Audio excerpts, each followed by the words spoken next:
Okay, so I just did a binge watching session of the four 90-minute episodes of the Gilmore Girls revival on Netflix. And like my mind is blown, y'all. Like seriously, it took me through the emotions as I'm sure it did you as well. Oh my god, like I wow. Okay, so I have notes and I'm just going to go through them here because I've at first it felt a little awkward in the beginning, but then they fell into that groove and I have to say Taylor and Luke's back and forth banter top notch. I loved that. Kirk kooky as ever. Lane and Zach, good to see them again, although I have to say, Zach looks a little old, that white hair dude, having twins, no joke, right? Michelle, always perfect. The tense energy between Lorelai and her mom was superb. I mean, it was really on point, and the therapy together was great. Rest in peace, Herman, aka Richard Gilmore. We loved you. It was so sad not to have him there. Oh my god, Paris Geller, you have got to be one of my favorite characters ever in life, okay? And by the way, I would so pay to see a debate between Paris Geller and Dr. Sheldon Cooper from Big Bang Theory. Who else would pay to see that? Because I would. Okay, that was just my little side note. But Paris is gold, seriously. I loved her scaring the crap out of the little day class she taught. The kids were like crying. It's like classic Paris. I love it. And her seeing Tristan and freaking out, it was just funny and cute. And the whole Francie moment, that was just like, oh my god, total throwbacks. I loved it. Lorelai and Rory at the pool during the summer episode with the kids holding their parasols and calling Lorelai Milady and Rory Khaleesi. That was just so cute. Michelle being nice to kids was a trip. Am I the only one that felt that was a bit of a trip? Because it was a trip, right? So, yeah, I have to say that whole play thing for the town, way too long, y'all. Like, seriously, I needed less of that play and more of something else. I really felt that it was almost like a lot of filler. I felt like Luke and Lorelai were exactly where they were at the end of the series, which was kind of weird. Oh my god, Lorelai hiking? That's about as believable as Emily in jeans, okay? But I have to say it was really good to see Emily let her hair down. Really nice to see her tell the DAR to shove it. And I knew she was going to take that job as the guide at the Well Museum. Who else knew that? I did. But as for Lorelai hiking, I guess we can say A for effort. But I have to say that memory of her dad, oh, was anybody else in tears? Because I was. Like, that had me crying for real. Oh my god, the Luke and Paul Anka with the steak moment. I love that. I love that. We heart you, Paul Anka. The Luke and Lorelai getting engaged moment when he's like, the only way out of this is in a body bag. So perfect, right? I really liked that Rory went to write at her grandparents' house. I really felt the flashbacks were really, really great. It was just a really touching moment. Yay to see Miss Celine taking care of all the wedding attire. And as always, good to see Christopher. I really felt the void without Suki, even though I knew she wasn't going to be in a lot of it. It was surprising how much I felt the void with her not really being there. And it was kind of annoying that we literally only got like 5 minutes of her, of what we did get. But, I mean, honestly, it just wouldn't have been the same without her, at least to some capacity.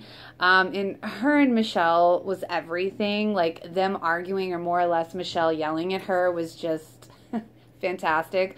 Although I have to say, on the elopement with Lorelai and Luke and Suki not being there, it felt a little off to me. That did feel off to me, but I liked that Michelle was there. That was cool. The Dean meeting, and of course Dosey's Market. I knew she was going to meet him in Dosey's Market. I knew that. Dean looking good as always. And he got all those kids he wanted. So that was really cute. Side note for me, Jess actually did not annoy me this time, which anybody that knows me knows that I couldn't stand him in the series. So that is kind of a huge deal. So that was kind of funny. And I have to say that, of course, Rory writing the book really was full circle. So speaking of full circle, let's get to the meat of this for me. They're near the end here. First off, I want to say, like, in my previous video about who Rory should end up with, as much as I love her and Logan together, and that would ultimately be my choice for her, because I said, I didn't think I said in my video that I didn't think that Rory should really end up with any of the guys per se. And I can say I think my visions kind of changed on that a little bit after watching this. It was hard for me because I literally felt like her and Logan were dangled in front of our faces for this entire 4 episodes. So for me, it was a huge tease. Like, I was like, oh my God, this is frustrating. Like, it was really frustrating for me. So, but, while I love them together, I was just surprised that it was almost kind of not believable that, like, after she broke his heart, that he would be willing to go back to the friends with benefits type situation with her after everything that happened. But then I find out he's engaged, and I'm like, wait a minute, why are you doing this? You obviously still love her. And, I guess we kind of figured that out at the end. But I will say, side note, I absolutely loved that Colin and Finn and Robert all came back with Logan to help, Rory out. And it was like, oh, I loved that. I was so happy to see that. And I always love them together. They are just a trip. So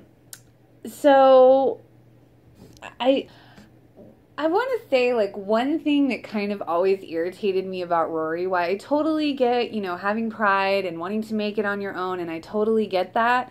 I always kind of was irritated with the fact that she's got, like, she could easily have had a trust fund, okay? From her grandparents or her father. And it's like she just chooses to struggle. And maybe that's just me because it's like, dude, if you don't have to struggle, why would you? So it's kind of like one of those little irks about it. But, I totally get the pride, too, at the same time because I'm kind of the same way. So it's like this catch-22 for me. It's like, yeah, it's confusing. But, yeah, that's, like, something that's always kind of irked me about her. It's like, oh, my God, you could go travel the world and do what you want, But oh well, we all have our things, right? So the ending. Oh my God. The ending, I was literally like jaw dropped, WTF, WTF, WTF.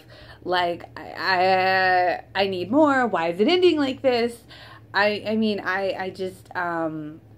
I'm usually really good at predicting these sorts of things, and I just did not see that coming. I did not see that being the last 4 words. And yay, we finally found out the last 4 words. And was anybody else expecting that? Because I, honest to God, was not. And, seriously, my mind was blown. Like, but, we can honestly ascertain that it's obviously Logan's. But, really, after a minute of kind of thinking about it, it really, really is full circle because ultimately you could say Logan is Rory's Christopher and Jess will be her Luke. It's crazy after that realization to how okay I am with it, and I honestly feel like I have closure, which is nice because that was a very shocking ending, but I do feel like I have closure. Like, I'm good now. Like, and it's really nice. So, yay, Amy Sherman Palladino. And I guess the moral of the story is life never works out the way we plan. But that's it for me, guys. I hope you enjoyed Gillies. I hope you enjoyed watching it like I did. And if you have any thoughts, let me know below. And if you liked, give it a like and subscribe. And I'll see y'all next time, guys. Bye.